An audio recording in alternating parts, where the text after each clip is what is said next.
Untuk menghukum istrinya yang berselingkuh, sang suami membuat keputusan yang tidak berani dilakukan oleh pria manapun. Belum pernah melihat orang mati, wanita itu langsung blank. Refleks, ia mendorong suaminya ke lantai, tapi ia juga terjatuh. Panik, ia merangkak ke depan, tapi mendapati tangannya menempel pada tangan suaminya. Meski berusaha keras, ia tidak bisa melepaskan diri, hanya bisa duduk tak berdaya di lantai sambil berteriak minta tolong. Beberapa menit kemudian, setelah tenang, wanita itu ingin menelepon polisi, tapi sinyal telepon sudah diputus suaminya. Ia melihat pisau yang dipakai suaminya untuk bunuh diri, lalu mengambilnya, mengarahkannya ke borgol, dan setelah mempersiapkan mental, ia menarik latu. Ia kembali menembak, tapi tetap hanya terdengar suara kosong dari ruang peluru. Ternyata, suaminya hanya memasukkan satu peluru ke pistol. Ia pun melemparkan pistol ke bawah tempat tidur. Karena tidak menemukan alat di kamar, ia hanya bisa menyeret suaminya ke ruangan lain untuk mencari cara. Namun saat tiba di ruang ganti, ia mendapati hanya ada satu gaun pengantin yang ia kenakan saat menikah, tergantung di tengah ruangan. Ia membelai gaun pengantin yang dulu memberinya kebahagiaan, dan sepertinya sudah menepok alasan suaminya bunuh diri. Namun, saat ia menarik gaun itu turun, ia melihat ada berangkas tersembunyi di belakangnya. Ia tidak mengerti maksud suaminya menata barang-barang ini, tapi ia juga tidak ingin memikirkannya. Ia memakai gaun pengantin sebagai alas di bawah mayat untuk mengurangi gesekan. Lalu dengan sekuat tenaga menyeret mayat itu ke ujung tangga. Karena kehilangan keseimbangan, ia terjatuh bersama mayat itu dan terguling menyeberangi tangga. Dengan susah payah ia duduk dari lantai, namun saat sampai di pintu, ia justru melihat pemandangan yang membuatnya makin putus asa. Di depannya hanya salju membentang luas, putih sejauh mata memandang, tanpa jalan atau satupun rumah. Lisa akhirnya mengerti mengapa pada malam peringatan pernikahan kemarin, suaminya mengemudi 3 jam, bersikeras menginap di pondok kayu terpencil ini, bahkan menutup matanya dengan alasan ingin memberinya kejutan, padahal sebenarnya itu agar ia tidak bisa melarikan diri.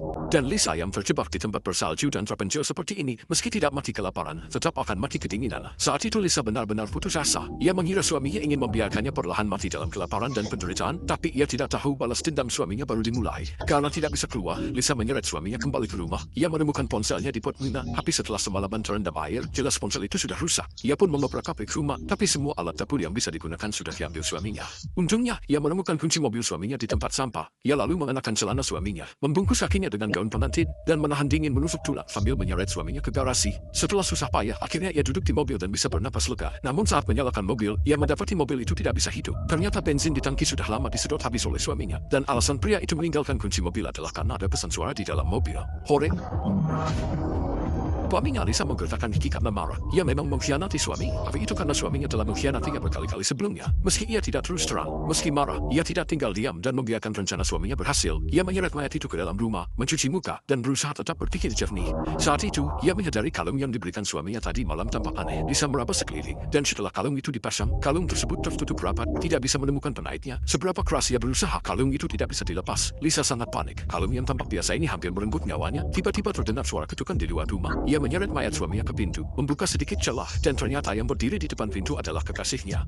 Lisa sangat terkejut, jelas suaminya yang memundam pria itu, tapi ia tidak mengerti alasan suaminya. Setelah berpikir sejenak, ia tetap membuka pintu dan membiarkan kekasihnya melihat mayat di lantai. Awalnya kekasihnya juga terkejut, tapi ia membawa informasi penting untuk Lisa. Suaminya terlibat kejahatan seperti penyuapan dan penipuan. Karena kejahatan seperti penyuapan dan penipuan, ia sudah menjadi buronan polisi. Begitu tertangkap, dia pasti akan dipenjara seumur hidup. Lisa akhirnya menyadari suaminya bukan bunuh diri karena dirinya, melainkan dia sendiri yang memilih jalan buntu, dan sekarang masih ingin menyeret Lisa ikut jatuh bersamanya. Namun mereka masih punya 10 pertanyaan yang belum terjawab. Kenapa suaminya mengundang selingkuhannya ke sini? Tidak mungkin hanya untuk menyelamatkan Lisa, kan? Saat pria itu bersiap menelepon polisi, ia tiba-tiba melihat sebuah mobil dari kejauhan sedang melaju ke arah mereka. Dia itu berkata, di perjalanan tadi dia sudah melihat mobil itu, yang sejak tadi terparkir 10 km dari sini. Lisa sadar ada yang tidak beres. Orang di mobil itu jelas datang dengan tujuan tertentu. Dalam panik, pria itu menyuruh Lisa bersembunyi di rumah dan tidak keluar. Sementara dia sendiri menghadapi mereka. Dua pria turun dari mobil dan tanpa banyak bicara langsung menusuk selingkuhan Lisa berkali-kali. Lisa berjongkok di sudut ruangan, gemetar menduga mereka mungkin dikirim suaminya untuk membunuh selingkuhannya. Setelah selingkuhannya tewas, kedua pria itu masuk dan melihat ke sekeliling, jelas mencari Lisa. Lisa yang berjongkok di sudut bahkan tak berani bernapas. Namun, pria itu justru berjalan ke arah Lisa. Untungnya setelah berjalan setengah jalan, pria itu kembali ke tempat semula. Melalui percakapan Lisa tahu orang yang datang itu dua bersaudara. Saat itu adiknya juga ketakutan dan panik. Ia tak menyangka pada tugas pertamanya bersama kakaknya, ia sudah memburu seseorang. Sementara kakaknya Zhang San jelas seorang penjahat nekat. Melihat adiknya kehilangan kendali, Zhang San menariknya dari tanah dan menyuruhnya beristirahat.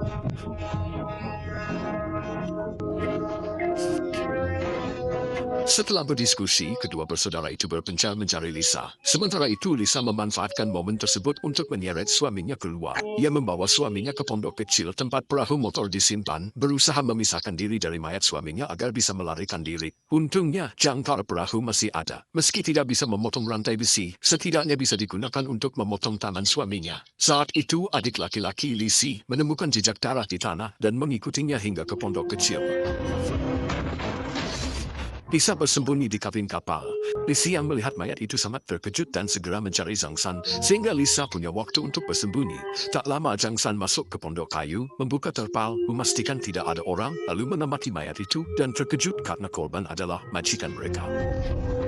Oh lihat, orang yang mempekerjakan kita, begitu melihat majikan mereka sudah mati, adiknya langsung berkata harus segera pergi dari sana. Bahkan saat kita membuka brankas itu, ayo, kita lakukan dan tinggalkan garis ini dan hanya 2 orang tahu kombinasi brankas itu. Salah satunya sudah kehilangan sebagian kepalanya. Beri aku waktu untuk berpikir. Sekarang Lisa terbaring di dasar kapal, gemetar ketakutan. Tapi dia juga tahu tujuan mereka adalah mendapatkan berlian 2 juta di brankas. Saat itu Zhang San melihat jejak darah kaki yang ditinggalkan Lisa.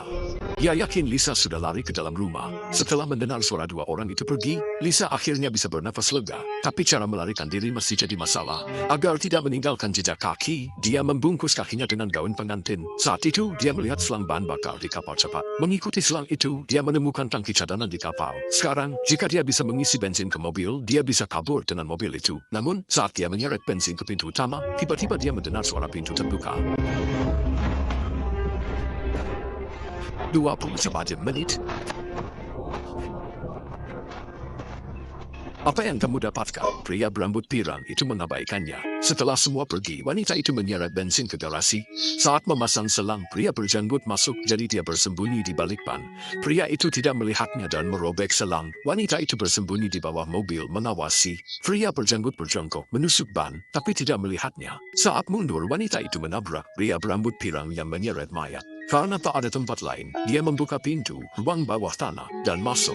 Pria berjenggot menamati, lalu tiba-tiba bertatapan langsung bertanya. Wanita itu ketakutan dan langsung lari. Saat naik tangga, ia melihat si rambut pirang menyeret mayat seperti keluar dari mulut harimau, masuk ke mulut buaya. Pria berjenggot sudah di ruang bawah tanah. Si rambut pirang di atas sadar, ada yang aneh. Tiba-tiba terdengar suara klakson mobil dari luar. Mereka langsung keluar rumah. Wanita itu akhirnya lega. Ia yang menekan kunci mobil, meski lolos dari bahaya. Ia jadi ketahuan, ada di sana. Yang penting sekarang adalah segera melarikan diri. Pria berjenggot sadar sesuatu penting, buru-buru mengunci pintu ruang bawah tanah, lalu masuk rumah dan melihat sepatu si kulit hitam sudah tidak ada. Dia yakin wanita itu masih di rumah, tapi di mana dia bersembunyi? Tiba-tiba dia teringat loteng. Setelah naik, dia melihat sesuatu aneh. Wanita itu ternyata bersembunyi di bawah kain putih. Pria berjenggot membuka kain itu, tapi hanya tas golf. Saat itu, wanita di samping menyiramnya dengan tongkat golf, memukul pria itu hingga terjatuh dari loteng. Wanita itu melompat turun, mengambil kunci mobil. Si rambut pirang datang karena suara ribut, hanya menemukan si kafat tergeletak, dan sesaat kemudian dia juga tergeletak. Wanita itu dengan panik berlari keluar rumah, masuk ke mobil, dan mengunci pintu. Tapi tepat saat mobil akan dinyalakan, wanita itu ditarik keluar dari mobil oleh pria berjenggot, lalu ditendang hingga pingsan. Saat terbangun, wanita itu mendapati tangannya kembali diborgol bersama suaminya. Pria berjenggot mengeluarkan brankas dan berkata, kodenya adalah sandal pernikahanmu. Katakan, aku akan membiarkanmu pergi. Namun, wanita itu tahu itu satu-satunya jaminan hidupnya. Jadi ia tetap diam. Pria berjenggot lalu mengeluarkan pisau, hendak memotong urat kakinya. Si pirang tak tahan melihatnya, tapi pria berjenggot mendorongnya. Saat ia hendak bertindak, tiba-tiba terdengar suara pistol dikokang dari belakang. Si pirang mengarahkan pistol ke pria berjenggot. Wanitanya menjauh. Pria itu marah, menancapkan pisau ke ranjang, lalu berjalan ke samping. Si pirang berkata pada wanita, sebutkan kodenya, aku jamin kau bisa keluar dengan selamat. Wanita itu ragu, tapi mengajukan syarat, borgolnya harus dilepas dulu. Pria berjenggot kesal, tapi hanya bisa melihat si pirang melepaskan borgol wanita itu. Wanita itu menepati janji, menyebutkan kode, namun di brankas tidak ada berlian, hanya gergaji baja baru. Itu jurus terakhir suaminya, karena di atasnya tertulis, berlian ada di dalam tubuh wanita, tepat di jantungnya. Itu adalah halam yang tidak bisa dilepas. Setelah mengetahuinya, wanita itu panik dan meminta si pirang membantunya, tapi pria berjenggot sudah tidak sabar. Wanita itu sadar, hanya dengan membunuhnya, halam itu bisa diambil. Saat si pirang lengah, ia merebut pistol dan memukul si pirang hingga terjatuh. Api pistol itu kosong. Ia mencoba mengambil pisau, namun dijatuhkan ke lantai oleh pria berjenggot yang bersiap menggergaji lehernya. Si pirang memeluk pria berjenggot dari belakang, tapi ia dilempar ke dinding dan tewas. Kini, tidak ada yang bisa menghentikan pria berjenggot. Ia mengancam akan memotong kepala wanita itu untuk dikuburkan bersama saudaranya. Wanita itu menolak, langsung mengambil pisau dan menyiram, tapi kalah kuat. Dalam beberapa gerakan, ia dijatuhkan ke lantai. Ia mencoba merangkap pergi, tapi pisau menusuk pahanya dan ia diseret kembali. Saat pria berjenggot hendak menusuk lagi, wanita itu melindungi diri dengan bingkai foto. Ketika pria itu menyingkirkan bingkai bingkai, ia mengambil benda berat dan memukul kepala pria itu hingga pingsan. Saat sadar dan hendak memejah, pria itu baru tahu dirinya dan mayat pria lain sudah terikat bersama. Kini, satu berlari pincang di depan, satu lagi menyeret mayat di belakang. Wanita itu sampai di garasi, menyalakan mobil, mundur sambil menyeret mayat suaminya, lalu berhenti setelah menabrak, kemudian melaju ke arah pria berjenggot.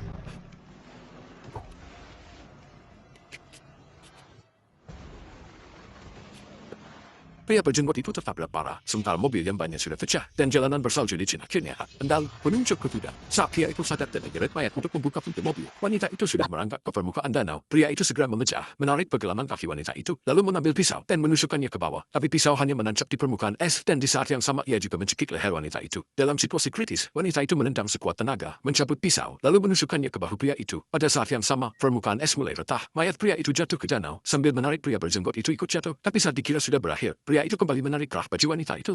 Keduanya jatuh ke air bersama dan terus tenggelam. Pria berjenggot memeluk wanita itu erat, berniat mati bersama, tapi wanita itu tidak membiarkan. Ia mencabut pisau dari bahu pria itu dan menusukkannya ke matanya. Pria itu pun melepaskan genggamannya. Wanita itu kini memegang pisau, tidak lagi terhalang es. Ia berhasil menerobos keluar, berbaring di atas danau yang dingin, lalu melepas cincin pernikahannya. Setelah itu, ia tergeletak lemas, membiarkan cincin menggelinding ke danau hampir beku, sementara suara sirena polisi terdengar dari kejauhan. Film pun berakhir.